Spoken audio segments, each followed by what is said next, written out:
Cool. Welcome on into the Rockies Now podcast. It is now week 2, fellas, of the MLB season.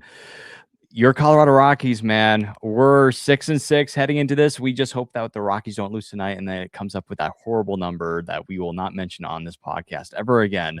Chris and Tom, how are you guys doing? First of all, Chris, how you doing, my man?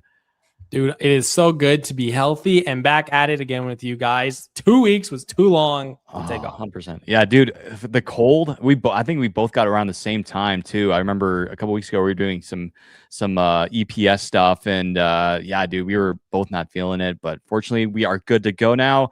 Tom, how are you doing, my man? Well, it's interesting because my two favorite teams both have pulled off a sweep within the first 12 games of the season. Ooh. However, one went back to a sweep and then got swept, but it's all good. That's the ebbs and flows of a season. Mhm. It is cool because now one of the teams on a 4-game winning streak and is tied in a 3-way tie for second place in the division.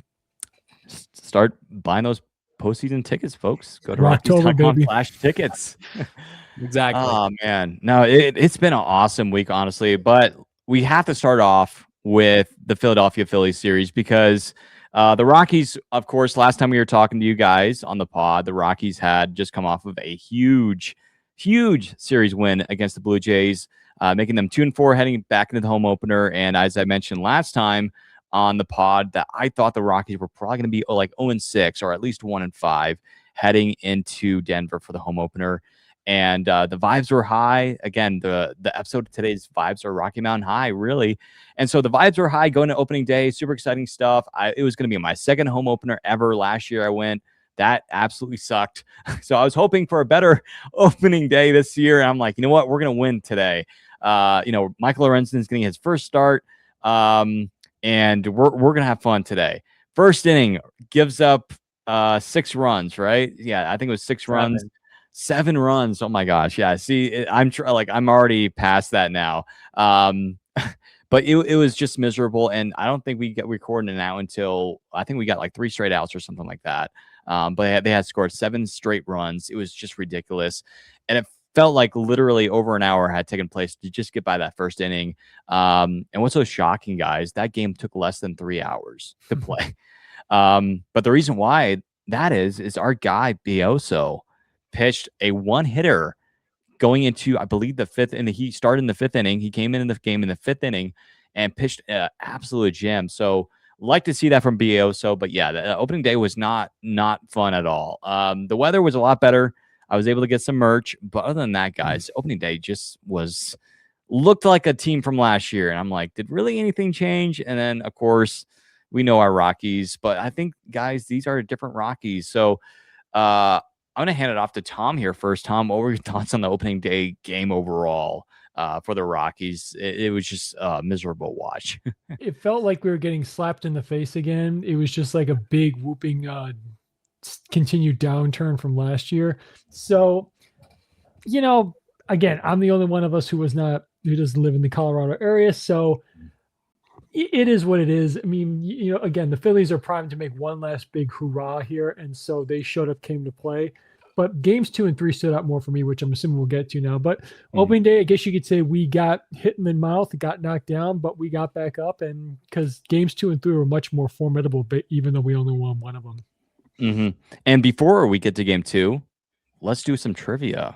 Time for some trivia to start off the episode. I just completely forgot about that. So, Tom, do you have those questions for us? Because last time I got embarrassed because I couldn't answer one of the easiest questions in Rockies fandom. And so, yeah, just don't go check out that episode, please. Well, don't check out the episode from last year where you couldn't guess the largest contract in franchise history. It took you a bit. We had to kind of will you on there. But it's all good. So I remember that one. Man. Well, we all have our brain fart moments. It's inevitable. So this is true. Anyway, so here's the question for you now. This is about position players. It has to do with hitting, and it's a career question. So can you guys name the top 5 leaders in career extra base hits for the Rockies history? You said extra base got to be up there. Say again, Stephen, what was your question? You said extra base hits? Extra base hits. So that includes home runs, doubles, triples. So total extra base hits in the Rockies. Blackman's on that list. I know that. In the Rockies career. All right. Blackman. So Chris, I heard you gave one name. What was it? Cargo is number 4. Blackman is number 2. Helton. He is number 1. There you go, Lux. You got it right. Nice. Who? You're So looking for 3. You're Oh, looking for 3. Arenado. Arenado is number 5. there you go. LeMahieu. No, he's not even in the top 10. Oh, I could have said Larry Walker, but he wasn't a fast guy. Was it Larry Walker? Just for fun, just throwing out. Larry Walker's number 3. There you go. oh, wow, nice. Out of the hat. Out of the Dude. hat. Let's go. So to recap the answers here. So the question for everybody was who were the top 5 Rockies players with the most extra base hits in their career? Number 5 is Nolan Arenado with 524. Number 4 is Carlos Gonzalez with 543. Larry Walker is 3rd with 599. Then Charlie Blackmon is 2nd with 629. And of course, the one and only Todd Helton is 1st with 998 extra base hits as a Rocky. That's what longevity will do for you. Mhm. 17 Bichette, years. Yes, I saw that. in the Yeah. comments. Yeah. Yeah. Say again. Oh, well, yeah. Lux, we'll Mhm. pop it up here. Yeah, Lux. Lux, Good yeah, guess, you got yeah. Lux, you got it right there. Dante Bichette, Lux, he is actually number 6 on that list. Oh, look at that. Just missed that. Just missed the top 5. Dude, that was fun. Hey, I redeemed myself by getting the last one. Let's Well, go. to answer Lux's point here, Noah Arenado would be up further up on the list if you include his Cardinals hits as well. So, but you don't. This is only his Rocky stuff. Yeah. Who's that guy who went to St. Louis again? I don't- Never heard of him. No. Well, didn't he move to the desert recently? I'm sorry. Could you guys fill me in on that? I heard he packed. I thought I saw on social he packed up a moving truck and moved out west. He did. Oh, He did. Unfortunately so. Hmm. Now we got to beat him, what, like 17 times a year? not 16, worried. 17, whatever it is. Yeah. Yeah, not worried. Definitely not Just worried got- at all. You just got to hit your spots and mix up breaking balls with fastballs, and you'll get them. Yeah. Mhm. But it's still. Go on. might be- I don't want to respect or disrespect the guy. Don't get me wrong. Like, well, but, it's still you going know. to be fairly tough to get one Yeah. past him at third Mhm. base. So he's still a formidable fielder out there. Oh, Wild says, where does Tulo fall in those stats, Tom? Tulo is Good actually number 8. Oh, Mm. Mm. yeah, those injuries, man. The last couple of years in Colorado, rough. And Dude, then, like of course, 2011 when he got extended. Or no, And it then was you go- it was 2010, right? When he got extended, and then in 2011 was his first year. Yes. And then, of course, when he Mhm. went to Toronto, that's really when the back started barking up on him. Yeah, I'll never forget that 2015 ALCS though against the Royals, dude. That's where Tulowitzki was like, man, is he back? Oh, yeah. Against the 2000 home run against Johnny Yeah. Cueto, the man, the rocker. Hmm. Yeah, man, Yeah, good times. absolutely. What about Vinny Castilla? He's number 7. Is Vinny 7. Castilla is number 7 on the So list. Bichette, Castilla, and Tulo. Mm-hmm. Matt Holliday is rounds out at number 10 as another. Ooh, Colorado I'm Bucks. kind of surprised at how down. I mean, he didn't spend a whole lot of time. I mean, 6 years, right? 6 years in Rockies uniform. And he Yeah. went to the Cardinals and he came back for some Mhm. more, but that wasn't enough Yeah. to move him up to number 9. I'm Which- still so happy that he retired as a Rocky. Like, and Cardinals fans can't say, well, he's a Cardinal for life. Nah, I think I know he won a World Series with St. Louis, but I feel like he contributed a little bit more with the Rockies. Just saying, that's just bias. But Steven, to round it out, your man Trevor Story is number 9. Let's go. Nice. Sounds about right. T Story. By the way, I he ho- shaved I- his beard from last year. If you've seen him play this year, he shaved his beard. Is he Yeah, full that of- was- He still has scruff. It's just it's not as big as it was last year. Maybe you should adopt the Mountain Man hockey player look like Dylan Cease with the Canadians. Yeah. Mhm. Right. The Canadians. Oh. Oh my gosh. Yeah. Yeah. Welcome to Imagine Canada. imagine Edward Julian rocking a long beard. He could do it. He could definitely do it.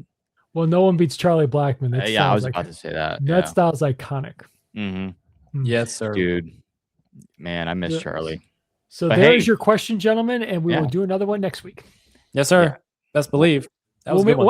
I'll make it a pitching one next week. Ooh, stay tuned, folks. Stay tuned. And by the way, later in the episode, we're gonna have like a little poll pop up. So stay tuned for that, guys. So moving on to the rest of the Philly series before we get ready to talk about the Astro series. Super exciting stuff. Game 2 was much more competitive. Obviously, very thankful for that. Obviously, that first inning was like, oh no, here we go again. Trey Turner got I think a leadoff double again. But fortunately, the Rockies pitching in that game was phenomenal. The offense, man, that was so frustrating because the Rockies had chances near the end of the game, 7th, 8th, 9th inning. The Rockies would get guys on base with nobody out, and what would happen? They would get pop-ups in the infield or ground ball. It's just like it was aggravating to watch. And it was very frustrating because it's just like these are winnable games. And the Rockies, they're playing better baseball, but it's just like it's right there, right in front of you. And it was just, again, incredibly frustrating. I remember, in our group chat over the last week, we've been like, man, this team could be so much better if we just score runs. And hey, now, moving forward, going into the Astros series. But again, the Rockies won game 3, fortunately, to salvage the series on Easter. Great game. Mickey Moniak, 2 home run game today. Our guy, Mickey Moniak. And then TJ Rumfield, again, rookie of the year status is going through the roof right now. I mean, his OPS, I think, leads the rookies and at least in the National League. I'm not sure if it's Major League Baseball as well, but it's impressive, dude, to really see Rumfield do what he's doing, man. And he's acting like, I've said this before to both you guys, he's acting like he's been here before. He's been in the big leagues for a couple years already. And again, this is his first couple weeks in the big leagues. So you love to see it. So overall, I thought it was a good series for the Rockies against Philadelphia, especially against that lineup, against Aaron Nola and some of their pitching staff, despite them being on a little bit of a cold trend. They haven't been playing all that great. But hey, the Rockies were able to be competitive in that series. So overall, we'll take it, man. I mean, Chris, what do you think? Yeah, man. I mean, they could not figure out Jesus Luzardo if their life depended on it on Saturday evening, dude. And it's like they couldn't figure out the game plan. The game plan was pretty simple: breaking balls early and then fastballs late in the count for the most part. And they just couldn't figure it out. And then for whatever reason on Sunday, they figured it out at least a little bit better. 3-run inning in the first to kick off the game against Taijuan Walker, who, I mean, has not started the season off incredibly great at all for Philadelphia, but historically has been good against the Rockies and here at Coors Field. So it was good to see them kind of break that little curse there as well on Sunday. And then you got another nice start from Tomo Sugano, man. I mean, he gave up a solo shot, right? I think that was about it for him. Yeah. But again, this is something we talked about during the offseason. At least I mentioned it. Everyone was complaining about the fact that Tomo led the AL in home runs surrendered.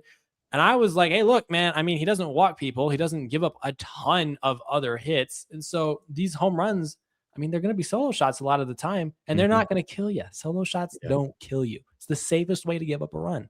And so, yeah, I'm not terribly concerned about Tomo. It's good that he was able to lock it down on Sunday also. And I mean, that was kind of the starting point of an offense that kind of figured out just what the heck was going on.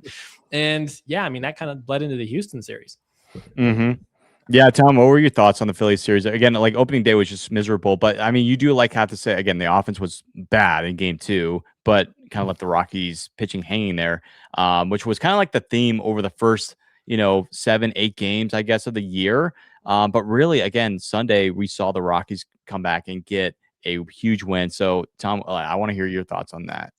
Well, we can harken on the offense. Maybe they'll wake up eventually. They just got to shake the rust off the bats. I was most impressed with the pitching. For example, on Saturday, Chase Dollander, 4 1/3, only giving up 1 earned run. That's another lengthy start for him where he gave up less than 3 runs. Or another appearance, a multi-inning appearance where he gave up less than 3 runs. So I was definitely impressed by that. Again, it's not a start. Both, again, he came out of the pen, pitched multiple innings. He wasn't perfect. He had a little bit of command issues, but again, only 1 earned run. And then Sugano, as it's fishiness here in the comments, he balled out definitely on Sunday. So again, he had the splitter working and he kept the ball down. So he did a great job. So that's the thing I was most pleased with, even though when our bats weren't showing up, our pitchers were. So I think that's a good sign. If the bats wake up and the pitching holds its ground, I think we could be definitely in good shape. And that, poured over into the Astros series. Absolutely. Yeah, man. And then go ahead. Yeah. Just one thing I forgot to bring up here. It's talking about TJ Rumfield's likeliness for Rookie of the Year. He is, according to Kalshi, he's currently 5th in Rookie of the Year odds. Who's number 1? Curious. Owen Casey? No, you want to take another guess? Got to be a guy. Division? Say again, Chris. It's got to be a guy on a good team, better team. It's a good team. Take a guess. Take a guess. I was thinking like, dude, Connor JJ Griffin, bro, unbelievable. yeah. Great guess. He's third. He's What? third. There's someone third. above. Connor Is it Griffin? JJ Weatherholt? He's actually fourth. Oh, okay. Because I know he's having a decent start. Think Man, I'll who's number one? think Midwest. Okay, St. Louis. Oh, Munataka. No, that's American League. Who is okay? So Pirate. Who is it on the Brewers? No, go further south. It's St. Louis. Go further east. Oh, dude, I'm blank right now, dude. Just Sal give up. Stewart. Sal Stewart. It's Oh Sal my Stewart. Oh my Gosh, really? gosh! Oh my word! Sal That is Stewart. so random. I hope you know I pulled that who? out of the very back of my brain. Sal Stewart's odds right now, he's 34% now. Oh my word, Kaushi, what are we doing? Number two is Nolan McLean from Okay, that makes sense. Yeah, that makes sense. He's But in like, second at who is 19%. number one?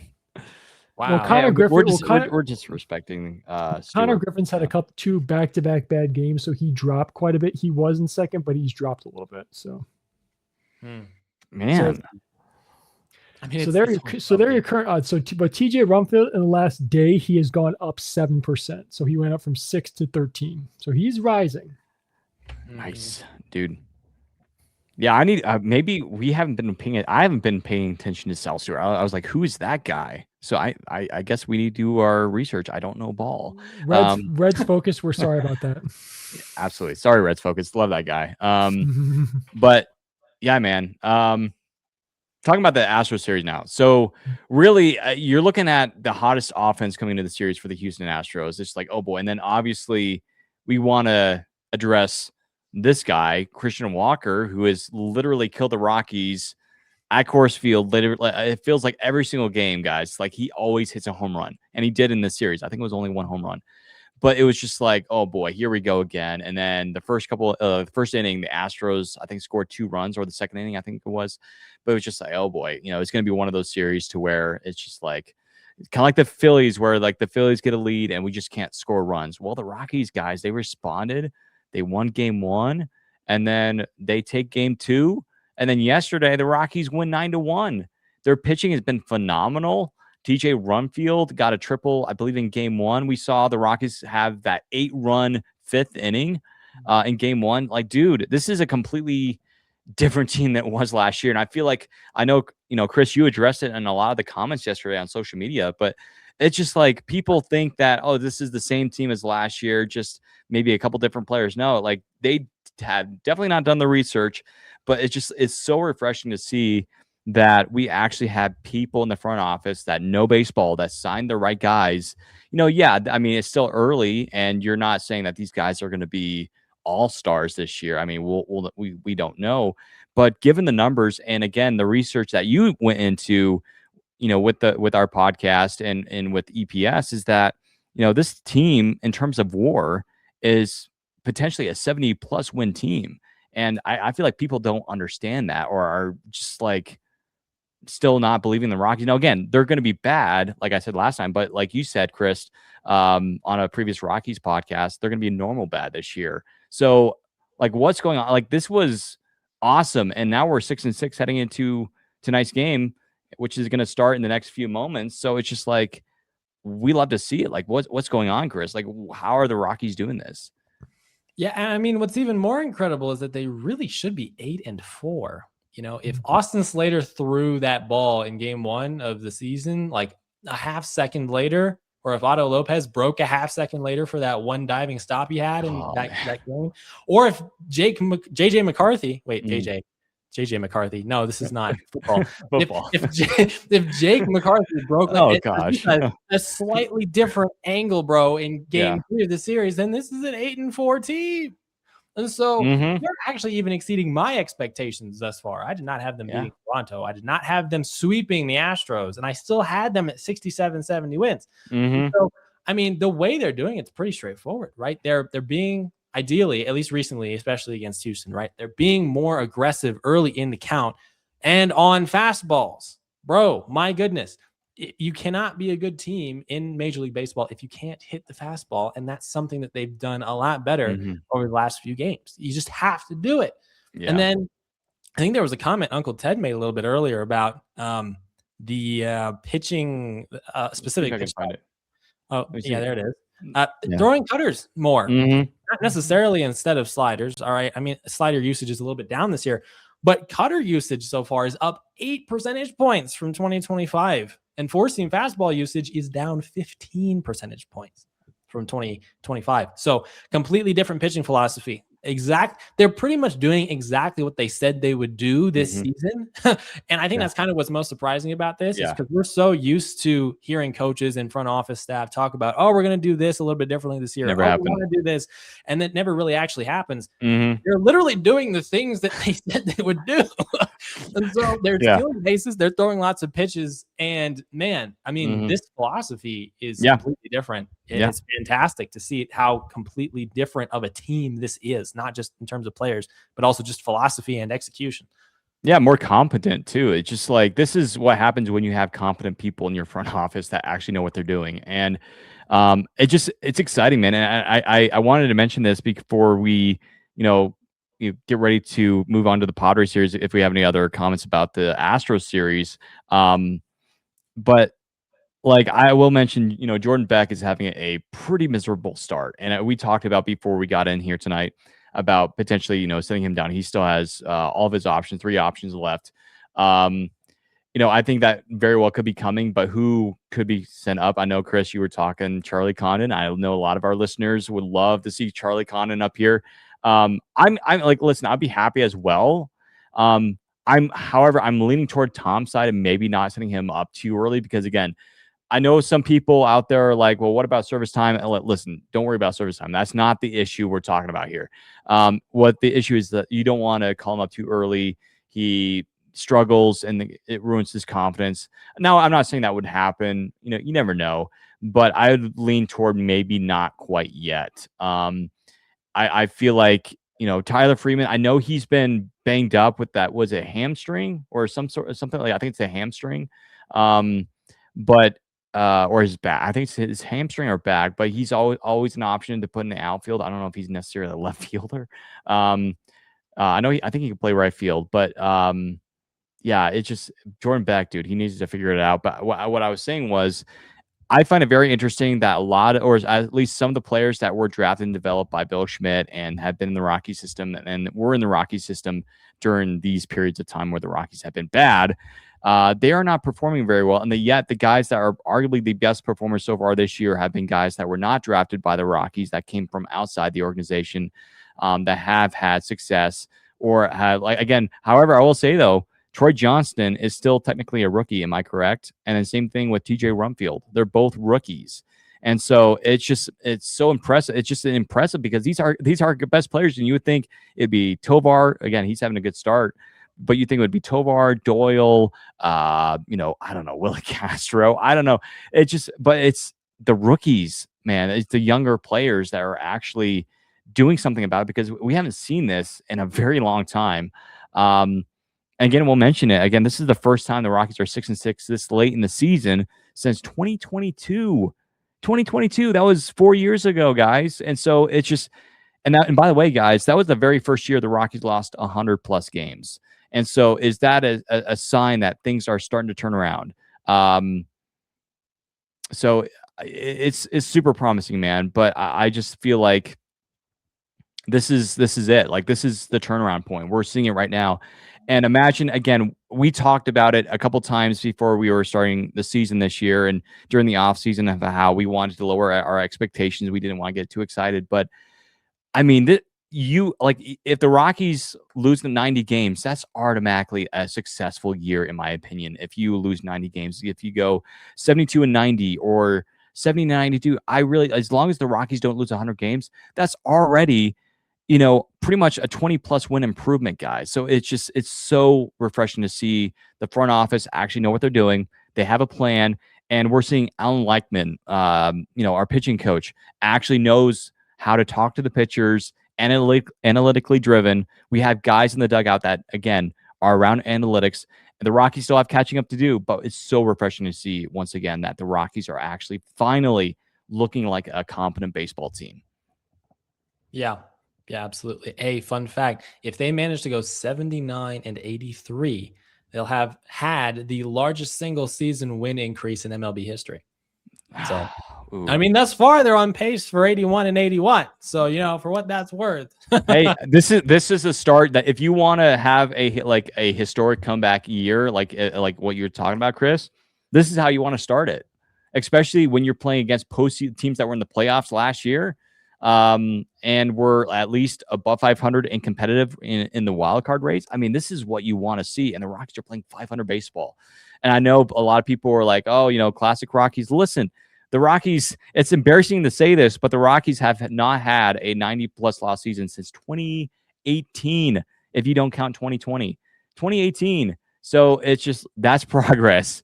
And we'll take it either way, guys, 100%. But yeah, it was funny to see all, because there's a bunch of bandwagons out there, because again, over here at EPS and Rockies Now, we truly believe in diehard fans, but it's just like, it's so funny to see all these bandwagon fans all of a sudden hop on and everything. But it's just like, that's why we're here through the good and the bad, you know? So wow. What a start the year, 6-6 now. But before we start the Padres series, any players we want to talk about? Again, we kind of briefly touched on Rumfield and Johnston, but do we want to talk about what Johnston said about the Marlins, like throwing some shade at the Miami Marlins here? What do we think?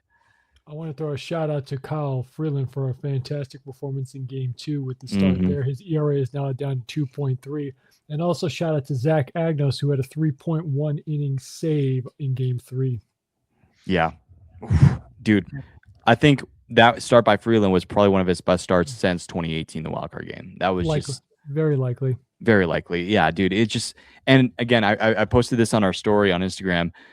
A happy Freeland makes me happy, like, because the guy has been through so much, through like bad pitching coaches, and it's just like nobody helps him. And you look at guys that have pitched here in the past, like Jeff Hoffman, Yancy Almonte. I'm forgetting another name, but they said, the Rockies were like so bad analytically, they would not help the pitchers whatsoever. They would do this, hey, try this, or we want you to do this, and yet they knew that that's not going to do, or we've already tried it. And, it's just, things were not working well, but we're now starting to see guys that actually know what they're doing. They know what works in Coors Field, Chris. And you talked about it on the other podcast. And then now with Rockies Now, it's just, we're seeing it in play, and we're finally seeing the action. And so, which has been super, super good stuff. Wild says the Troy Johnston comments after Monday's win was the stuff we've not heard in some time. Yeah, man. I mean, that's why the Rockies signed him. I mean, the Marlins put him on waivers, and I feel like he definitely took that out. And we had him. You had him on the pod, and definitely check that out if you haven't already. It's somewhere in the archive. You're gonna have to find it. But man, he is definitely one of our biggest supporters for sure over here at Rockies Now. But our guy Troy Johnston, dude, he's killing it. Dude, he's raking a ton. The breaking ball too. Dude, I don't think he's really done poorly with the breaking ball at all. Well, that's the way he was last season. I think I even asked him about that. I thought it was changeups that he did best against last year. It was actually breaking balls. He hit 300 against both pitch types. And so that's not a surprise, which is one of the reasons why, I mean, maybe had you dug into it a little bit more, you would have thought that he would have a really nice season for the Colorado Rockies as a guy who hits breaking balls really well. But yeah, I mean, those comments, man. I mean, Miami is a good sports town for the Heat, maybe for, I guess, the Panthers don't play there, do they? I mean, FC, the football club for Miami. I mean, you have Messi, but right. No, it's not a Marlins town. I mean, they averaged like 15,000 fans a game last season, and maybe they won 79 games. So yeah, and then I mean, he hit 277 with them in a limited sample size, and then they let him go. So yeah, I mean, I could understand why he'd be a little bit salty about that.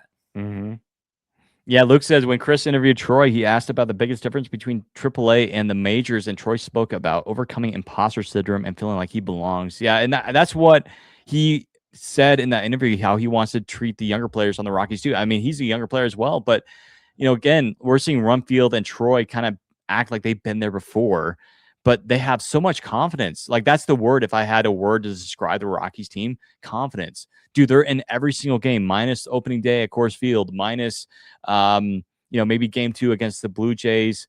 But really, guys, they've stayed in every single game this year, which last year it just felt like, oh, here we go again. It's going to be another like 18-1 loss, like we lost in Baltimore. You remember that? It's just like, it felt like it was going to be, you knew when those nights were coming.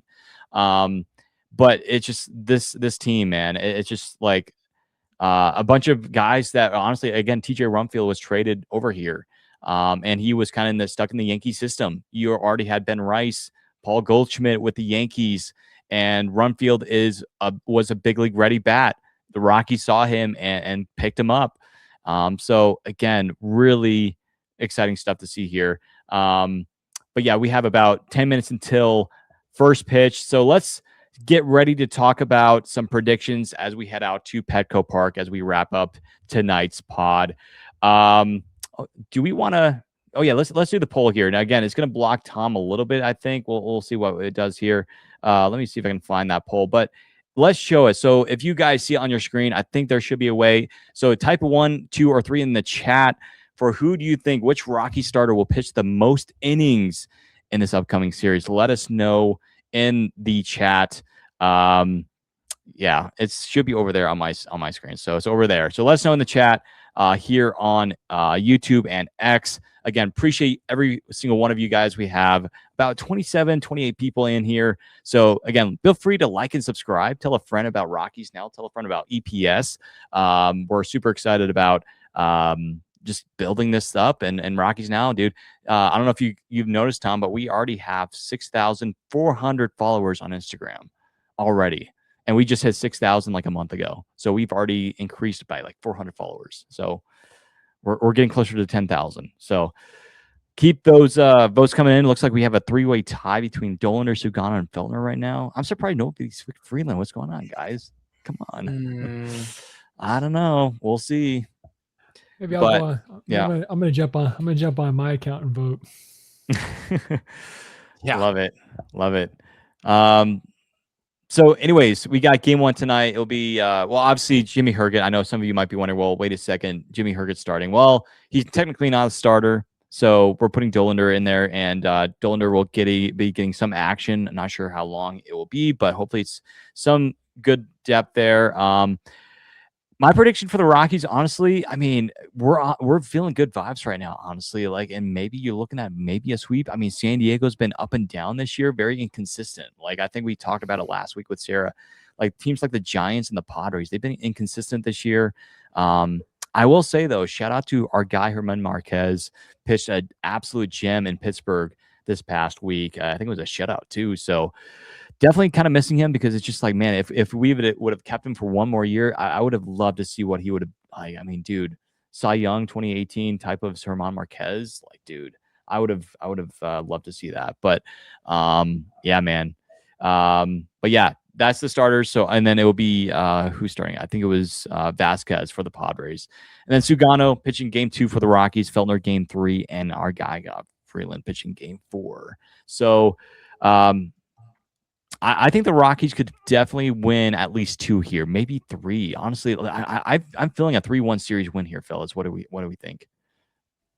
I mean, it could be possible. The Padres, for whatever reason, the Padres offense has not been good to start the year. And so that includes them not being able to hit fastballs, by the way. And so the fact that the Rockies are using more fastball shapes in 2026 does give you reason to believe that they can go into San Diego and at least split. So, I mean, this is the first biggest, with the Rockies, you have to track some things in the early season because obviously the challenges of playing at altitude bring a lot of new considerations for the team. And so obviously they usually start on the road. That's fine. It's kind of a carryover from spring training. They're away from altitude. The first test is how the new pitchers do coming to Coors Field for the first time after the first few series on the road. But then the second largest challenge is to see how the hitters respond going back to sea level after playing at altitude for a few series. And so it'll be interesting to see if the Rockies can keep up their offense that they've been producing over the last few games. But I mean, if they can do that, And if some of our fastball pitchers, which is pretty much everyone that's in our starting rotation, they throw some decent amount of fastball shapes consistently. I mean, I could see the Rockies winning 2, maybe 3, like you said, Steven.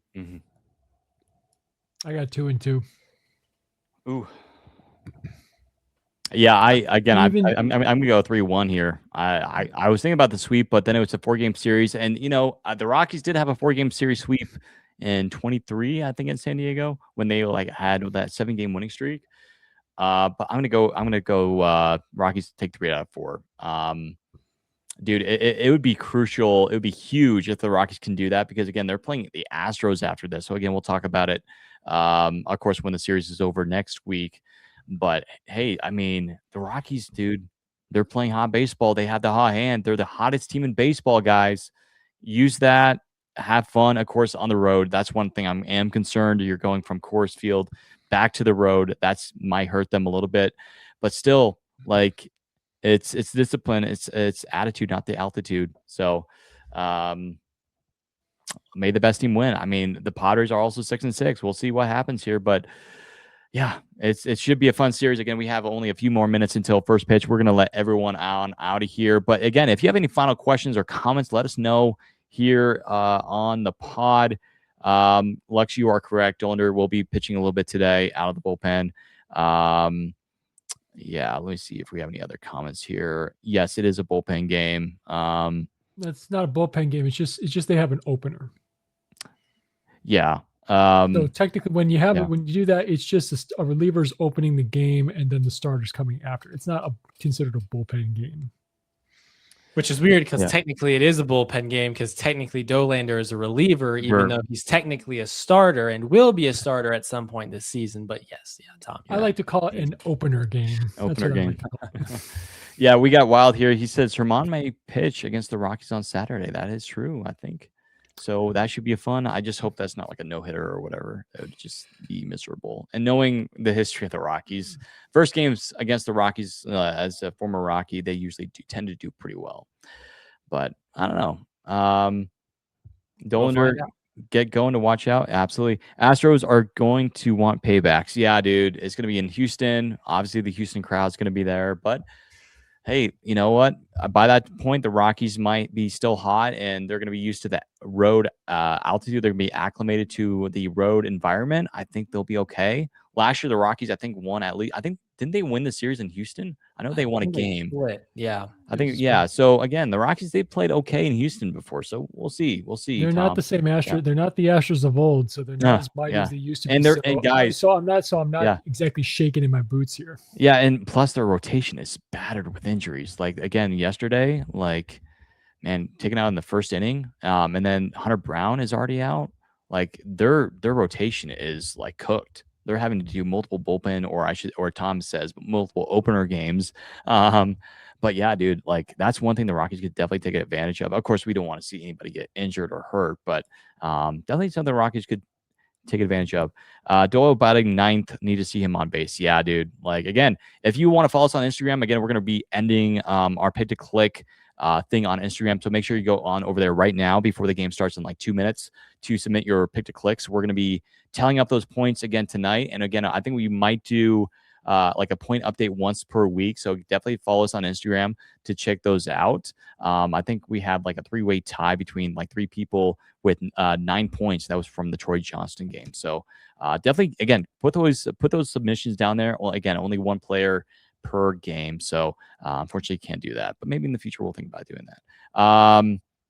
Guys, I think that's going to wrap it up. Again, we got first pitch coming any second now. Any final comments before we head on out of here? It's an exciting team, guys. Let's keep it up. I'm excited to see what they can do. Yeah. The ride could get better. Hopefully it's not like the ride with Russell Wilson and the Denver Broncos, and the ride was never over. Let's not put us in that same category. Oh boy, and I just completely doomed the Rockies 2026 season. I'm sorry, guys, but hey, we'll be back next week. Hopefully the vibes will be even higher here in the Rocky Mountain Range. Again, subscribe to us at Rockies Now on YouTube, and then again, follow us on Spotify and Apple Podcasts, wherever you listen to your podcasts at. Also follow us on social media. We're booming over there, bringing out some good content, and we'd love to see you there. as always, go Rockies.